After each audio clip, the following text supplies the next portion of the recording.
स एवं प्रथमं देवः कौमारं सर्गमास्थितः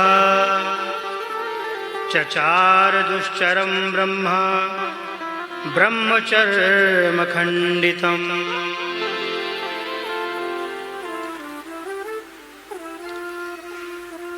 हमारे भगवान सनक सनंदन सनातन सनत कुमार के रूप में आए।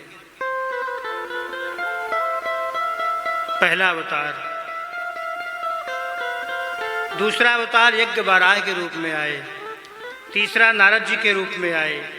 चौथा नर नारायण के रूप में आए। पांचवा कपिल देव के रूप में आए। छठवां दत्तात्रेय के रूप में आए। सातवां यज्ञ भगवान के रूप में आए। आठवां ऋषभ देव जी के रूप में आए। नौवां पृथु भगवान बन के आए। 10वां मत्स्य के रूप में आए। 11वां कच्छप के रूप में आए। 12वां श्री धन्वंतरी के रूप में आए। 13वां मोहिनी के रूप में आए। 14वां नृसिंह भगवान के रूप में आए। 15वां बावन भगवान बन के आए। 16वां परशुराम बन के आए।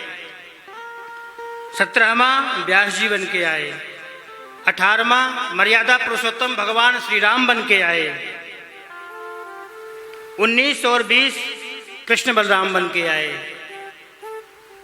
और 21 हरि के रूप में आए। और 22 हंस के रूप में आए। 23 बुद्ध के रूप में आए। और 24 कल्कि के रूप में अभी आएंगे, अभी आए नहीं हैं। जब कलिकाल एकदम घोर अपने विराट रूप में हो जाएगा, उस समय कल्कि अवतार होगा। यज्ञ नहीं होंगे, दान नहीं होगा, तपस्या नहीं रहेगी, भक्ति नहीं होगी, अधर्म अधर्म की चरम सीमा हो जाएगी। उस समय कल्कि भगवान प्रकट होंगे।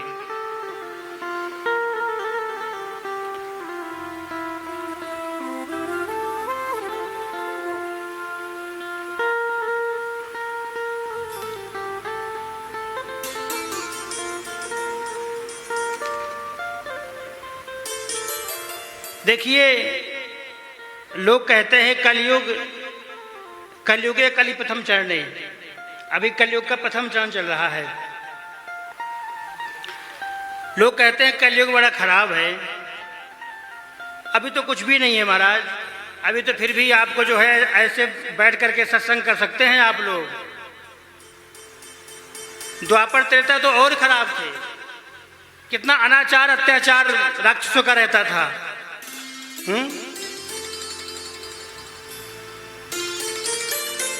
विश्वामित्र जी का यज्ञ पूरा करने के लिए हमारे राम जी गए थे। कलिकाल में तो फिर भी जो है जगह जगह कथाएं हो रही हैं, कीर्तन हो रहा है, घरों घरों में सत्संग हो रहा है। और ऐसे बैठ करके सत्संग का लाभ ले रहे हैं लोग।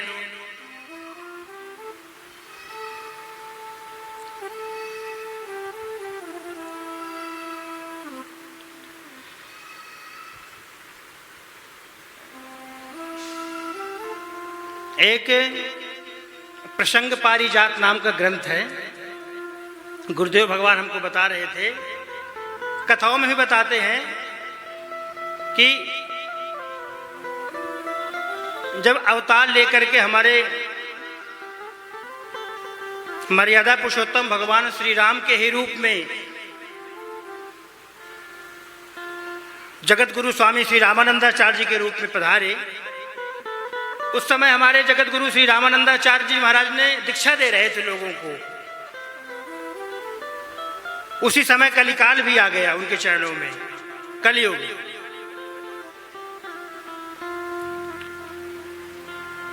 और कहा, महाराज मेरी लोग बड़ी निंदा करते हैं, आप मुझे शरणागत की दीक्षा दे दो।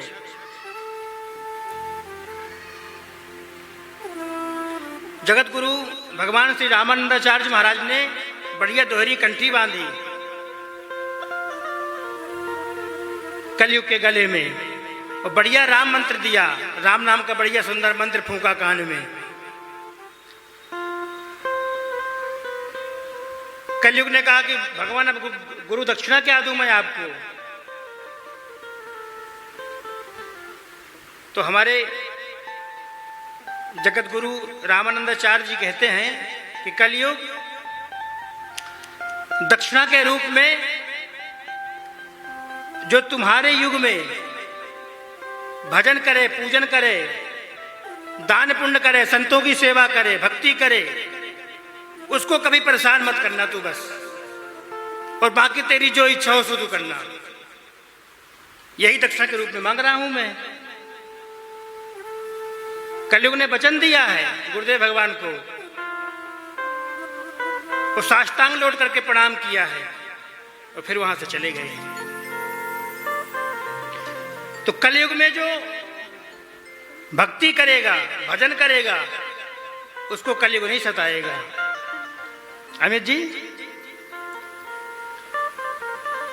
अब यहां से जाकर के कम से कम थोड़ा सा भजन जरूर करना है।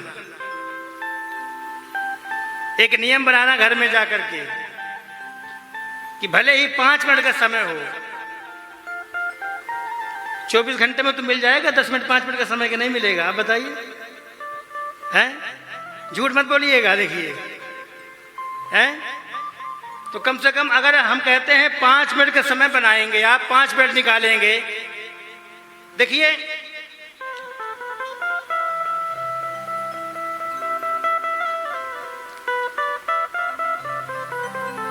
जो अच्छी चीज होती है ना, वो बहुत जल्दी सहज में प्राप्त नहीं होती है, और जब ये लग जाएगी तब छूटेगी नहीं फिर तो। भक्तमाल में श्री रैदास जी महाराज का चरित्र है। इस समय तो अपने भारत को स्वतंत्र हुए जो है कितने साल हो गए, कितनी आजादी से बैठे हुए हैं यहाँ, हैं? उस जमाने में तो यमनों का कितना प्रकोप था। रैदास जी महाराज ने खूब भक्ति करी। खूब भक्ति करने के बाद अब शासन तो यवनों का ही था, तो उन्हीं के राज्य में रहना पड़ा, उन्हीं के राज्य में रहते थे। तो किसी गुप्तचर ने जाकर के उनको शिकायत कर दी कि रैदास बहुत भजन करता है और इसके साथ साथ में और भी वो जो है क्या कहते हैं इस मार्ग में आ रहे हैं। राजा की खोपड़ी ठनक गई। राजा पहले कान के बड़े कच्चे होते थे, अब भी होते हैं भगवत कृपा से, लेकिन हम कल निवेदन कर रहे थे ना कि अगर भगवान किसी को बड़ा बनाए भगवत कृपा से, उनकी कृपा से होता है जो होता है, हैं?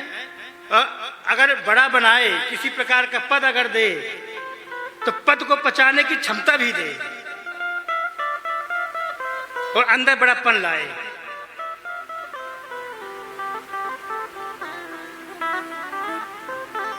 और जो मानते नहीं इस बात को, तो कोई दिक्कत नहीं उस व्यक्ति को। जो इस होड़ में है,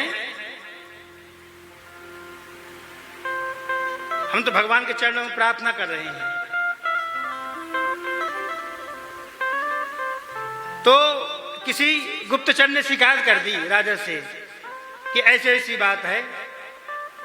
महाराज कितना दंडित किया गया, रैदास जी महाराज को कितना दंडित किया गया, और जब तब भी वो नहीं माने तो उनको जो है 1 नहीं 2 नहीं 10 नहीं 22 बाजारों में घसीटते हुए, कोड़े मारते हुए, और उनसे मना करवा रहे थे कि आप राम नाम छोड़ो।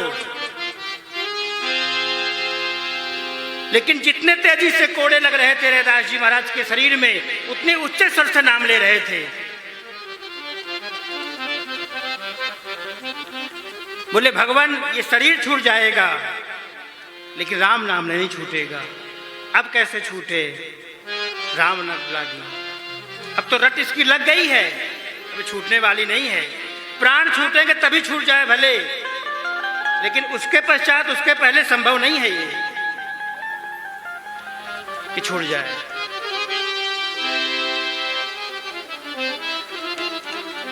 तो कलिकाल में भक्ति करने का अवसर है, और जो भक्ति करेगा उसी को छोड़ेगा कलियुग, छोड़ देगा उसको नहीं कुछ करेगा। लेकिन जो भक्ति नहीं करेगा महाराज, वो तो उसके अच्छे से खबर लेगा, वो कोई भी हो। कलिकाल में यही तो है। अभी जो है कल की कथा में सुना रहे थे कि जो संत हैं वो जो है छुपे हुए हैं, संत अपने आप को चरितार्थ नहीं कर रहे कि हम संत हैं, और जो पाखंडी हैं वो सामने आकर के पूज रहे हैं।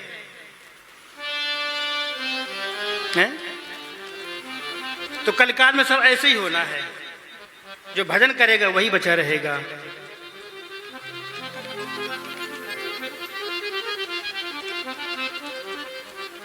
हमारे गोस्वामी दास जी महाराज कहते हैं,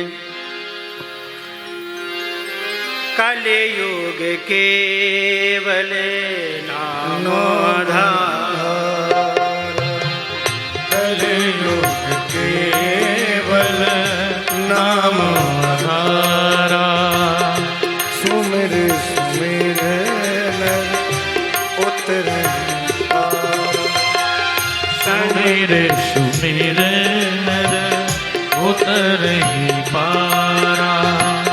कलि कर एक पुनीत प्रताप, कलि कर पुनीत प्रताप, मानस पुण्य होय नहीं पाप, मानस पुण्य होय नहीं पापा। कलयुग में जो भगवान नाम लेगा वो भेड़ा पार हो जाएगा। राम राम राम राम राम राम कह करके तर जाएगा।